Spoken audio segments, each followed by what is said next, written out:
everyone, and welcome back to the channel Natural Life. If you're like me, you absolutely adore orchids. Their elegant flowers and unique shapes bring such a special touch to any home. But let's be honest, keeping them happy can sometimes feel like a mystery, especially when it comes to watering. Overwatering, underwatering, it's a delicate balance. Well, today we're going to demystify it all.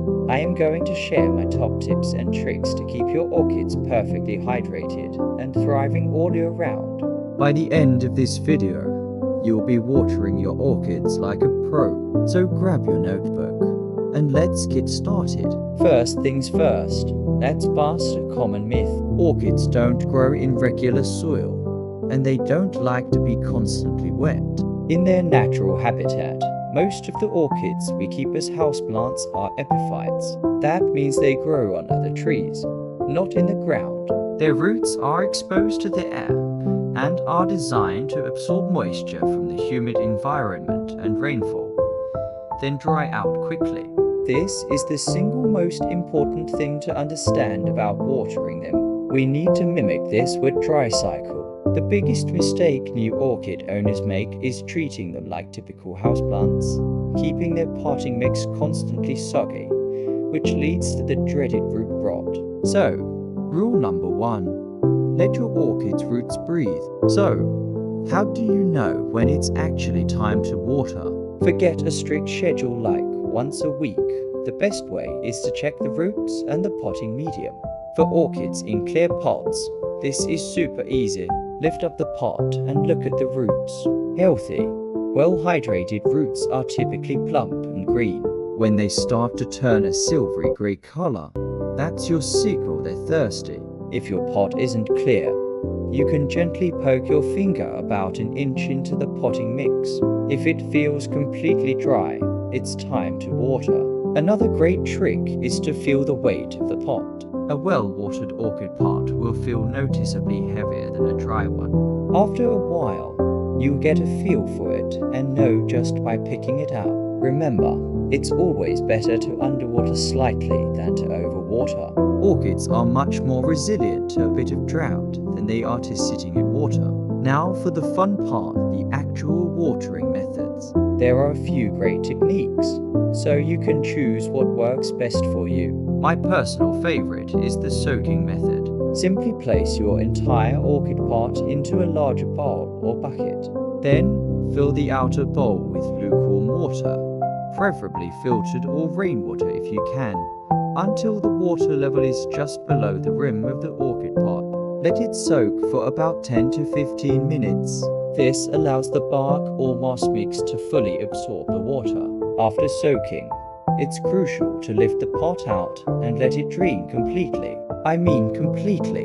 You don't want any standing water left in the decorative pot or saucer. Remember what we said about root rot. This is how you prevent it.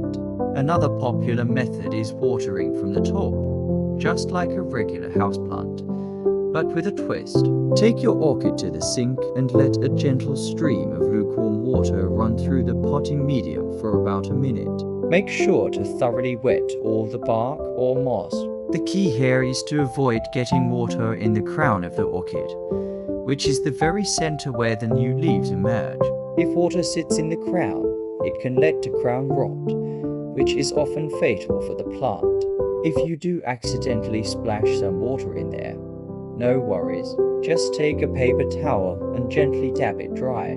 After watering, let the pot sit in the sink for a few minutes to drain all the excess water before putting it back in its spot. This method is quick and easy, perfect if you have a lot of orchids to care for. Let's talk about the infamous ice cube method. You've probably heard of it. The idea is to place a few ice cubes on top of the potting mix and let them melt slowly, watering the plant. While this method is popular because it prevents overwatering, most professional growers, including myself, don't recommend it. Why? Because orchids are tropical plants.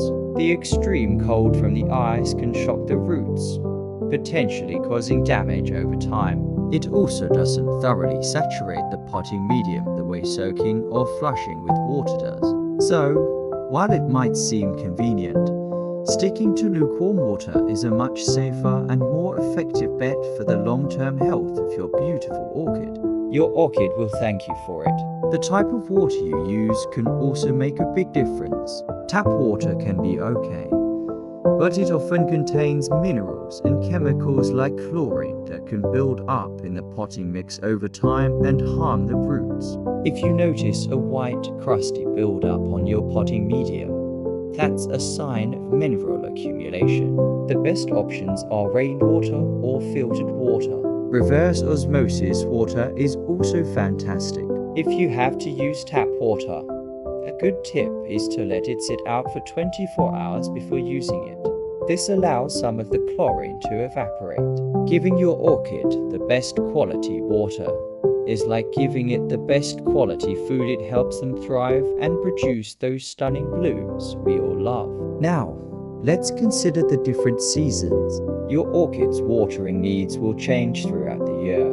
During the spring and summer, when the orchid is in its active growth phase, pushing out new leaves, roots, or a flower spike, it will need more water. The days are longer, the light is brighter, and the temperatures are warmer, so the potting mix will dry out faster. You might find yourself watering every 5 to 7 days. In contrast, during the fall and winter, the orchid's growth slows down. It enters a rest period. With shorter days and cooler temperatures, the potting mix will stay moist for longer. You might only need to water every 10 to 14 days, or even less. Always check the roots and the medium before you water, regardless of the season. Don't just rely on the calendar. Your orchid will tell you what it needs. Finally, let's touch on humidity. Remember how we talked about their natural environment? Orchids love humidity. Most homes are quite dry, especially in the winter when the heating is on. Low humidity can cause the leaves to wrinkle and the flower buds to drop before they even open. A great way to increase humidity is to place your orchid on a pebble tray. Just fill a shallow tray with pebbles and water, then set the pot on top of the pebbles, making sure the bottom of the pot isn't touching the water. As the water evaporates, it creates a little humid microclimate around your plant. Grouping your plants together also helps increase the ambient humidity. You can also use a small humidifier near your plants. A little extra humidity can make a huge difference in keeping your orchid happy and encouraging it to rebloom. So there you have it, your complete guide to watering orchids. Let's do a quick recap. First, understand that orchids need a wet-dry cycle. Second, check the roots and potting mix to know when to water. Don't just follow a schedule. Third, use the soaking method or water thoroughly from the top with lukewarm water, and always let it drain completely. Fourth, try to use rainwater or filtered water if possible. And finally, adjust your watering frequency with the seasons and consider boosting the humidity. It might sound like a lot, but once you get into a rhythm, it becomes second nature. The reward is a healthy, beautiful orchid that will flower for year after year. Thank you so much for joining me today. I hope these tips help you feel more confident in your orchid care journey. If you found this video helpful, please give it a thumbs up and consider subscribing to the channel for more plant care guides. And I'd love to hear from you. Drop a comment below and tell me what kind of orchid you have, or if you have any watering tips of your own. Happy growing, and I'll see you in the next video.